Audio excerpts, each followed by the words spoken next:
Le poivre. Épice prisée et indispensable à certaines sauces à travers le monde, attire de plus en plus de consommateurs dans nos marchés. Il y a de cela quelques années, le Cameroun a pu obtenir le label protégé Poivre de Penja au vu de la qualité et la saveur particulière du poivre produit localement. Mais notre pays a du mal à tirer profit d'une telle situation particulière et pour cause, une production faible au vu des plantations vieillissantes et un manque d'engouement des opérateurs économiques dans ce secteur. Aujourd'hui, le couple Mousseni est fier de respirer l'air pur de leur plantation, car à l'exception, ce couple issu de la diaspora anglaise a troqué leur belle tenue des gratte-ciel de Londres à celle des plantations au Cameroun en mettant sur pied un poivrier de dimension considérable à Ndikinimeki. Belle histoire en somme. Plusieurs motivations ont été à l'origine de la création de cette structure, cette plantation. En l'occurrence, une expérience d'enfance qui m'avait particulièrement marqué lorsque j'étais très jeune. Je suis entré en contact avec un voisin qui m'a demandé de l'accompagner porter un sac dans sa plantation. Il s'était fait mal au pied. Et porter ce sac dans sa plantation, nous sommes retournés à la maison. Il m'a demandé de l'aider à sécher ce poivre et que j'ai fait. Et ce qui a été plus marquant dans cette expérience, c'est qu'il m'a demandé de l'accompagner lorsque ce poivre était sec, le commercialiser. Et lorsqu'arrivé dans le village, en Ndikinimeki, je trouve 1 kilo de poivre dans la cuisine de ma maman. Je dis, donc on cultive le poivre au Cameroun? Elle a dit oui, on cultive le poivre au Cameroun. Cette plantation est où? Ma maman me dit, cette plantation c'est à Loum. Et tenez-vous compte, ça peut être l'ironie, mais Loum c'est la ville où j'ai eu cette expérience dont je vous parlais au début. L'expérience d'avoir séché le poivre d'un voisin et d'avoir commercialisé, et d'avoir c'était à Loum. J'ai dit, je dois rencontrer ce monsieur. Grâce à mon expertise, grâce à mon expérience professionnelle depuis les 25 ans que j'ai réussi à implanter le poivre dans beaucoup de plantations dans le Mongo, j'ai décidé d'accompagner M. Serge Mousseni à créer une plantation de poivre en Ndikinimeki. Et ça, c'est un exemple réussi. Les gens ne savent même pas encore au Cameroun qu'on peut créer le poivre, les plantations de poivre en dehors de Njombe Penja. On est convaincu que lorsqu'on a de l'expérience, lorsqu'on a de l'expertise, on peut créer une plantation de poivre n'importe où au Cameroun, pourvu que nous respections les règles de l'art.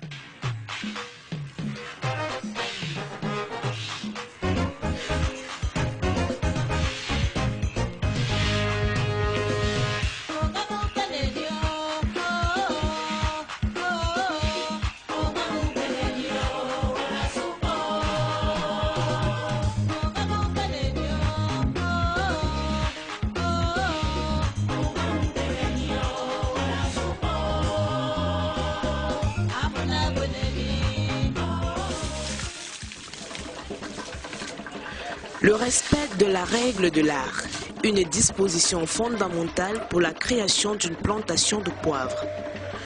Tout commence par l'ombrière où les boutures sélectionnées sont conditionnées. Il est très important d'avoir une très bonne bouture avant de créer une plantation de poivre. Il y a 3 sortes de boutures. Il y a les stolons, il y a les autotrophes, il y a les phagotrophes. Mais toutes ces boutures ne sont pas des bonnes. On a tous les boutures femelles et les boutures mâles. Il faut être un expert pour savoir déceler la bonne qualité. Sinon, tu vas aller planter des pieds mâles en plantation qui ne te donneront jamais une bonne production. Une fois les plants prêts à planter, ils sont transportés et mis en terre dans un espace préalablement préparé. Une vie de poivrier qui grandira en toute sérénité sur un tuteur. Généralement, on calcule que quand les pluies commencent en avril, on plante lorsque la saison de pluie commence. On essaye d'arroser légèrement à saison sèche, l'arrosage manuel, on fait l'irrigation manuelle en ce moment-là. Et on fait quelques traitements foliaire, quelques traitements à souche. Au fur et à mesure, on fait le palissage, on gère le tuteur, parce que autant nous gérons le poivrier, nous gérons aussi son tuteur, parce qu'il doit être un tuteur vivant, parce que le poivrier, en fait, doit faire 50 à 50 ans de vie. Et quand tu réussis un hectare de poivre, tu es sûr que tu as réussi une opération très importante. Réussir à une opération très importante, c'est ce qu'on peut dire aujourd'hui de la part du promoteur de ce vaste projet qui a pu investir de nos jours sur environ 8 hectares de terre, opération gagnante, mais pour en arriver à cela, n'a pas été une mince affaire. Ça nécessitait beaucoup de moyens financiers et à un moment vous voulez vous décourager, mais vous vous dites bon, vous vous êtes lancé et il faut continuer. Et du début de ce projet jusqu'à un certain niveau, ma famille et moi n'avons pas su ce qu'on appelle économiser l'argent dans le compte bancaire. Tout ce que nous avons eu comme avoir, chaque mois, on l'envoyait pour soutenir ce projet. Et quand vous avez une personne à qui vous dites votre projet et qui vous soutient de la plus belle manière, en vous disant ce qu'il peut vous dire, les petits mots, comme dit aller de l'avant, non, ça va aller, etc. Malgré la peine financière, vous vous dites non, continuons à envoyer de l'argent au pays, continuons à envoyer de l'argent au pays chaque mois. C'était difficile par moment. J'essaye de ne pas aller regarder le côté négatif parfois, sinon il y a tout de ce côté-là pour vous décourager à continuer. Le plus peu de ce qui se présente comme positif, vous vous concentrez là-dessus et vous avancez. Quand mon fils m'a parlé de ce projet, j'étais très ému à savoir que tant de l'autre côté, il pensait au pays. C'est ainsi qu'en tant que mère, je joue le rôle de conseillère. Et je supervise les travaux quand il n'est pas là, sachant que le travail du poivre est très compliqué et très difficile. Ça demande beaucoup de sacrifices. Je suis obligée, Dieu merci, j'ai pris ma retraite, je suis obligée d'être là de part et d'autre pour quand il n'est pas là pour superviser. Le choix des lieux d'exécution et de la mise en œuvre de ce vaste projet suscite encore des interrogations. Avec son climat de sécheresse rude et son sol aride, Ndikinemeki ne pouvait être le site indiqué. Tout était parti pour gérer des moments difficiles sur le plan agricole. Nous avons commencé les premières prospections de terre à Ndikinemeki. On avait voulu faire ça dans la zone de prolifération du poivre, Pendjanjombe, mais pour une raison ou une autre que je ne peux pas vraiment définir, il fallait, étant à la diaspora, trouver des personnes ressources. Et la personne ressource que j'avais au pays, c'était malheureusement ma maman qui vivait à Ndikinemeki. Et étant jeune aussi, les plantations de mon grand-père ont récolté les cacao ici. Je me souviens souvent d'avoir récolté le poivre sauvage en passant comme ça pour aller dans la plantation de café. Et je me suis dit, pourquoi pas essayer de voir. Nous avons décidé de cultiver sur 3 sites et ce site a été choisi parce qu'il est à proximité des routes. Il était plus indiqué. Par Ndikinemeki plus précisément, nous avions eu beaucoup de difficultés parce qu'il fait extrêmement chaud à Ndiki. Je puis vous dire que lorsqu'on a fait le premier parti des poivriers, nous avions perdu presque 30 à 40% des pieds de poivriers. Monsieur Serge voulait même se décourager. Je lui ai dit que non, on doit continuer. Il suffit de réussir quelques hectares, ça va nous donner le courage et ça va nous rembourser de l'argent. Il m'a compris, on a persévéré, on a fait ce qu'on appelle en agriculture le recourage. En d'autres termes, le remplacement des pieds morts. Ça nous a permis d'évoluer. Et il fallait avoir de l'eau en saison sèche. Pour pallier au manque d'eau dans le site, des cuves d'une contenance de 80 000 m3 ont été fabriquées afin de recueillir de l'eau en saison de pluie pour toute fin utile. But ultime, garder un rythme normal de croissance des plantes. Vous voyez ces jeunes pieds de poivrier, malgré le fait que nous sommes plongés dans la saison sèche, ils se portent très bien. Le feuillage est vert, tout simplement parce qu'il est bien entretenu. Nous faisons le traitement foliaire de la plus belle manière. Nous faisons même le paillage, c'est-à-dire on couvre la zone du plan pour que le soleil ne menace pas trop. Lorsque le poivrier est mis en terre et bien suivi dans sa croissance, il en a pour 4 ans environ pour produire ses premières grappes de poivre. Lorsqu'on plante les boutures qui sortent fraîchement de l'ombrière dans la plantation, à 3 ans et demi, le poivrier commence à produire. Au fur et à mesure que les années passent, il continue à grandir. Il atteint la maturité à 6-7 ans. Et donc, il atteint la maturité à 6-7 ans, la production devient linéaire. Et à 6-7 ans, ton poivrier peut déjà avoir 5 à 6 mètres de hauteur, parfois même 7 mètres. En ce moment-là, tu as un grand rendement parce que quand tu récoltes le poivrier, comme vous voyez vous-même cette image, ce poivrier a déjà 5 mètres. Quand tu fais la récolte sur un poivrier de 5 mètres, vous pouvez facilement avoir 2-3 kg de poivre blanc. Auquel cas, l'hectare peut te donner 2 tonnes à 3 tonnes. À partir de ces grappes de poivre, on peut avoir du poivre blanc, c'est-à-dire on trempe dans l'eau, on change de l'eau tous les 3 jours. Après 12-14 jours, la peau a déjà pourri. On le lave, on sèche. Lorsqu'il sèche, il devient directement blanc. Lorsqu'on veut faire le poivre noir, on choisit un autre pic de récolte, on chauffe l'eau à 100 degrés. On trempe ce poivre là-dedans pendant 3 ou 4 minutes et on sèche au soleil. Il sèche en devenant directement noir. On peut également manger le poivre vert, c'est-à-dire vous récoltez le poivre, vous écrasez, vous mettez dans une boîte et vous mettez dans votre réfrigérateur. Chaque fois que vous allez manger un poisson braisé, vous badigeonnez ce poisson, vous mangez.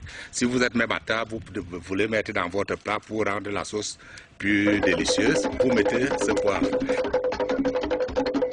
Récolter le précieux sésame et suivre les différentes étapes de la production, le promoteur a dû créer une entreprise agricole en bonne et due forme avec un personnel dont la majorité s'est formée au fur et à mesure.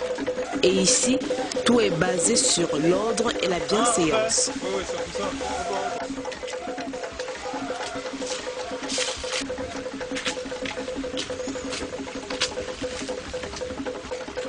Nous avons encore laissé le sac.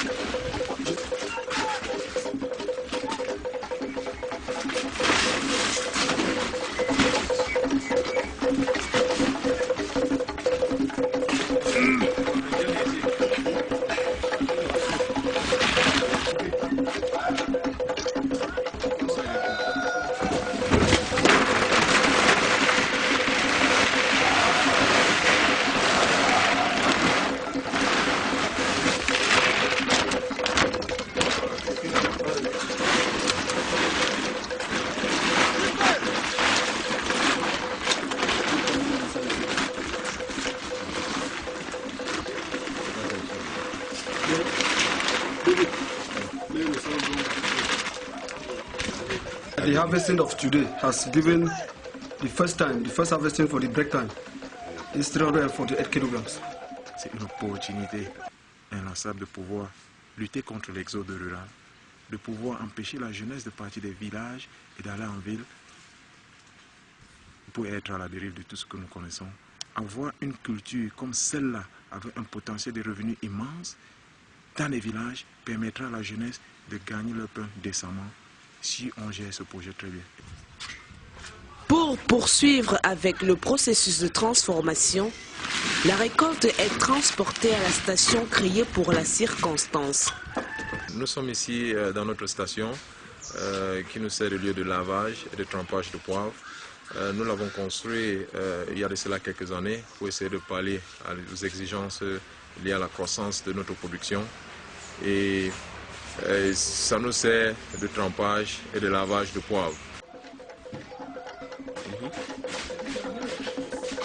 Nous sommes à l'intérieur de la station. Nous avons fait construire des bacs de réserve d'eau, des bacs de trempage qui sont au nombre pratiquement de 6.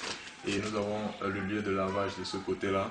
Et actuellement, la station se trouve dans l'état où elle se trouve, mais nous avons l'ambition de l'améliorer dans un avenir très proche en insérant des carreaux pour que la station soit plus modernisée. C'est ici que tout se passe pour un meilleur résultat. Conservés dans les sacs, les produits champêtres séjournent pendant plusieurs jours dans les bacs à eau, d'où ils vont se ramollir pour faciliter le nettoyage.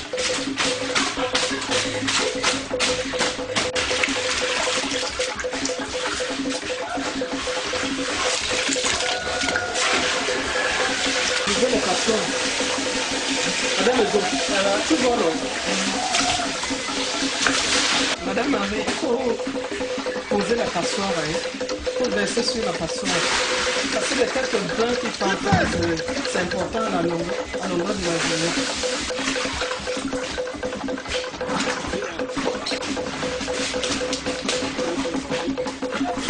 Le produit lavé est ensuite destiné au séchage sur des bâches nettoyées.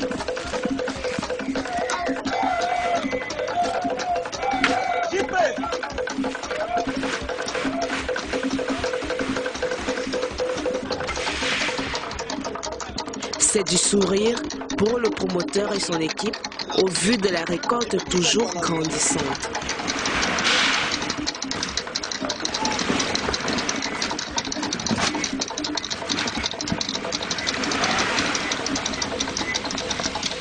La situation du poivre du marché aujourd'hui est de 70% de la consommation locale et 90% de la consommation à l'international. Raison pour laquelle le poivre de Ndiki, Miniki, a une part de marché de près de 12%. L'avantage concurrentiel de ce poivre sur le marché camerounais, c'est que le poivre de Ndiki est 2 fois plus aromatisé et épicé que ceux qu'on retrouve sur le marché du Cameroun. Et raison pour laquelle nous nous trouvons leaders en termes de qualité de produit. Nous avons 4 tonnes de production, donc si nous faisons le ratio avec le prix unitaire du kilogramme de 10 000 francs au vu de la qualité du produit, parce que nous tendons à un poivre blanc organique et nous sommes les seuls à produire ce type de poivre au Cameroun, dont le kilogramme est à 10 000 francs. Et nous avons un packaging précis à la ménagère. Aujourd'hui, plus un doute sur sa qualité. Après usinage, le produit fini se retrouve dans les marchés en plusieurs variétés, afin de faciliter sa vente et sa consommation. Au début, on a voulu le baptiser or végétal et on s'est dit on doit trouver un packaging qui va un peu avec. C'est pour ça qu'on a cherché quelque chose qui est golden et voilà. C'est comme ça qu'on s'est dit on ne peut pas emballer un poivre de qualité extrêmement supérieure dans un packaging qui ne dit pas son nom. Nous avons choisi la couleur or pour mettre un poivre qui rivalise avec l'or. Si vous sentez là, l'odeur, ça ne sent pas. Toute la saveur de la graine est restée dans le packaging. Contrairement à certains concours, ça vous allez sentir, vous arrivez dans l'épicerie, ça sent. L'épice ne doit pas sentir lorsque vous l'achetez. Ça doit rester, tout le parfum doit rester. Et c'est seulement à la maison que vous allez découvrir le parfum quand vous l'ouvrez. Et la coloration est tout dit. We have different conditions. For instance, we start with the 90 grams of poivre raffiné de Ndiki Miniki. This is a very good peppercorn. It costs 1,500 here today. We also have 30 grams of peppercorns at 500 francs CFA here today. Okay, we decide to put this stick in the market. We sell it for 50 francs CFA in the market. Everyone can buy this stick in every market in Douala or Yaoundé. One stick costs 50 francs CFA. Grinder, this is the grinder. This is easy to use on table. When we eating, we just grind this straight like, and then we have the ground of peppercorn falling in our plate. Au vu de la qualité des produits et le sérieux des emballages, le poivre de Ndiki Miniki marque de sa présence dans les rayons des supermarchés. Ce produit, ils ont beaucoup innové, tous au niveau du moulin. Les produits camerounais, ils ont innové sur le moulin. C'est la particularité que j'ai retrouvée sur le poivre Ndiki. Il est propre, il est lavé avec l'eau du forage. Même avec 100 francs, on peut acheter le poivre de Ndiki Miniki. Pourquoi vous allez partir ailleurs? Évitez même d'aller au marché acheter le poivre qui est exposé au soleil. Ce n'est même pas hygiénique. Les mêmes femmes qui vous vendent ce poivre grattent la tête, ils grattent le ventre, ils grattent partout. Ils puisent le même poivre avec les mains, ils viennent vous voir. Ce n'est pas hygiénique. Le poivre de Ndiki Miniki qui est bien encadré, c'est dans les moules, c'est dans les plastiques bien fermés. Dans la localité, la bonne nouvelle de cet investissement est connue de tous. Ce projet participe au développement de tout le village et le promoteur est devenu une élite incontournable.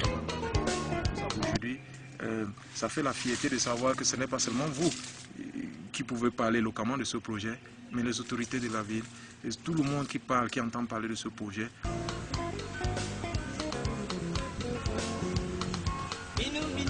Nous encourageons beaucoup le promoteur parce que dans son projet, il lutte contre le chômage. Où il y a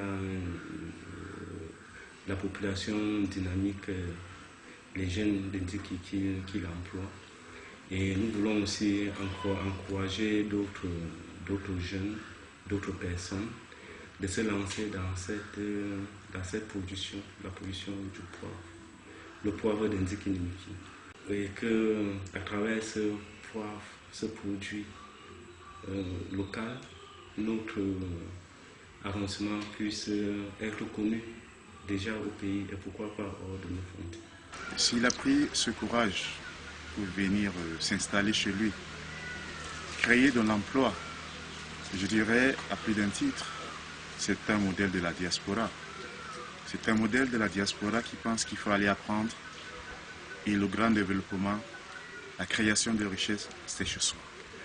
Parlant du projet, je peux vous assurer, parce que j'ai visité les champs, je suis allé plus d'une fois sur ces champs, dans ces champs, nous pouvons féliciter Serge de la ténacité, la discipline avec laquelle il manage son projet. Et nous allons toujours être là pour l'aider, tant au niveau de l'expansion du projet que de la sécurisation de ce projet. Parce que ce projet va apporter une plus-value dans notre village. Il va rendre le village attractif. Beaucoup de personnes vont se dire, ah, tiens, il y a des choses qui se créent là-bas. Nous aussi allons créer des choses pour le développement de notre communauté, la communauté Itundu, mais aussi la communauté Banem. Parce que l'arrondissement de Ndikinimiki est en mal de telles initiatives. Le premier, c'est le prix de la qualité de produit que nous produisons. Le poivre sur le marché doit être de qualité supérieure. Et il y a quelqu'un ici qui est chargé de veiller à cette qualité-là, de par le prix en plantation et la gestion en station. C'est la première fois qu'on a ce prix parce que la qualité du poivre l'année dernière a été de qualité extrêmement supérieure.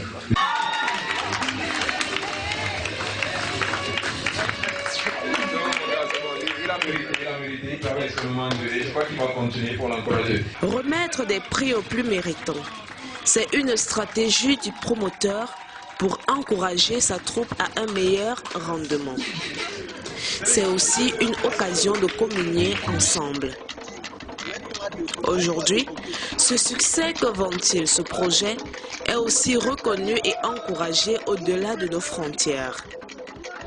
Nous avons été très honorés quand récemment, lors de la deuxième édition du prix Pierre Castel au Cameroun, nous avons été deuxième de ce prix. Pour nous, c'était un espoir. Parmi une cinquantaine de candidats, nous avons été 10 candidats retenus. Et parmi les 10 candidats, nous avons été deuxième de cette compétition. Et pour cela, le fonds de dotation Pierre Castel nous a nommés comme ambassadeurs pour aller représenter le fonds au forum à Addis Ababa, au siège de l'Union africaine. Vous voyez, pour nous, tout ceci grâce à l'initiative que nous avons commencé à Ndikinimiki. Nous avons pu présenter ce projet à l'Union africaine. Pour nous, c'est un milestone. Et on se dit, ce genre d'initiative nous permet tout simplement de dire merci infiniment au fonds Pierre Castel de nous ouvrir cette vitrine. Aujourd'hui, l'International Trade Center est au courant de ce que nous faisons en Ndikinimiki. Et qui sait où pourrait arriver l'initiative du poivre de Ndikinimiki. Je prie notre gouvernement d'aider les Camerounais à cultiver le poivre, c'est-à-dire en passant par des experts qui vont produire assez de plants et qui vont accompagner les gens sur le terrain. Parce que si il y a les plantations pilotes comme M. Serge, comme ça là, ce sont eux qui vont aider aussi les petits planteurs dans la localité à cultiver. Et quand ils vont acheter leur récolte, ce sont eux qui seront capables de certifier ce poivre, parce qu'il ne suffit pas d'avoir le label. À titre d'information, le Cameroun a la meilleure qualité du poivre du monde.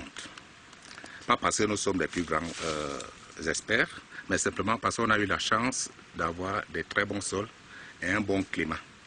Et il nous revient maintenant de se mettre au travail et surtout l'État, j'ai pris l'État d'aider les Camerounais à produire du poivre. En attendant qu'un tel appel soit suivi, le promoteur du poivre raffiné d'Indiki Nimeki reste accroché au futur et ses ambitions.